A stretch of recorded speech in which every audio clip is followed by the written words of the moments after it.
একদিকে যেমন তদন্ত চলছে, ময়নাতদন্ত শুরু হবে আরজিকর হাসপাতালেই, এই ময়নাতদন্ত হবে ওই মৃত ছাত্রীর দেহের। পাশাপাশি বিজেপির পক্ষ থেকে কিন্তু বিক্ষোভ দেখানো হচ্ছে হাসপাতাল চত্বরে, এমার্জেন্সি গেটের সামনে।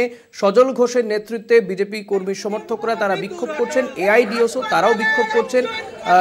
এর আগে আমরা জানি বিজেপির আইটি সেলের প্রধান অমিত মালব্য তিনি অভিযোগ করেছিলেন যে আরজিকর হাসপাতালে জুনিয়র চিকিৎসককে ধর্ষণ করে খুন করে দেওয়া হয়েছে।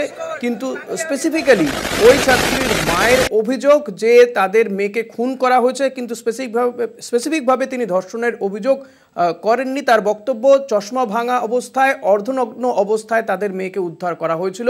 তার আরও অভিযোগ যে তাদের মেয়েকে হাসপাতালে তারা পাঠিয়েছিলেন চিকিৎসা পরিষেবা দেওয়ার জন্য, মানুষের কাছে চিকিৎসা পৌঁছে দেওয়ার জন্য, কিন্তু তাকে খুন করে দেওয়া হয়েছে। আমাদের প্রতিনিধি শাশ্বতী রায় রয়েছেন। শাশ্বতী, বিজেপির পক্ষ থেকে এবং যে সমস্ত জুনিয়র চিকিৎসকরা তারাও বিক্ষোভ দেখাচ্ছিলেন, বিক্ষোভ কি এখনো চলছে সেখানে হাসপাতাল চত্বরে?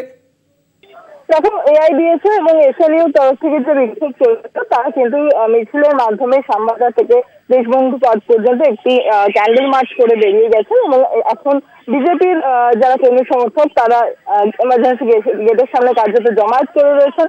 প্রচুর পরিমাণে পুলিশ বাহিনী মোতায়েন রয়েছে, কারণ যাতে করে এমার্জেন্সি পরিষেবা কোনো রকম ভাবে বিঘ্নিত না ঘটে সে তার দিকে নজর দেওয়া হচ্ছে। সব থেকে বড় বিষয়, বিজেপির তরফ থেকে যেমনটা দাবি করা হয়েছে যে এই বিকেল 4টার পর কোন রকম ভাবে কোনো পোস্টমর্টম বা ময়নাতদন্ত করা কার্যত বেআইনি এবং সেখানে কিভাবে তদন্ত চলছে সেটা নিয়ে তারা, তবে ইতিমধ্যেই হাসপাতাল সূত্রে একটু যদি সরে গিয়ে কথা বলো। দেখো, ইতিমধ্যেই আমরা হাসপাতাল তরফ থেকে যেমনটা জানতে পারছি যে ফার্স্ট ক্লাস ম্যাজিস্ট্রেটের উপস্থিতিতেই ময়নাতদন্তের প্রক্রিয়া সম্পন্ন করা হয়েছে। সিপি বিনীত গোয়েল তিনি বেরিয়ে গেছেন এবং তদন্ত প্রক্রিয়া শুরু হয়েছে বলে তিনি দাবি করেছেন। তবে বিজেপির যে বিক্ষোভ কর্মসূচি তা কিন্তু এখনো রয়েছে এবং তারা বৃহত্তর আন্দোলনে যাবেন বলে। দাবিটা কি? বিজেপির দাবিটা কি?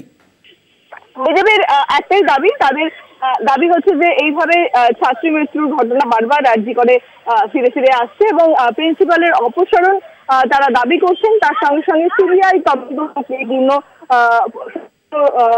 এই সম্পূর্ণ সিবিআই তদন্ত হোক এবং তার সঙ্গে সঙ্গে আরো একটি বিষয় তারা দাবি করছেন যে এই যে ময়না তদন্ত হচ্ছে সেটি কমান্ড হাসপাতালে করা হোক, অর্থাৎ কেন্দ্রীয় সরকারের হাসপাতালে এই ময়না তদন্তের প্রক্রিয়া সম্পন্ন হলে একটি নিরপেক্ষ রিপোর্ট আসবে বলে তাদের দাবি।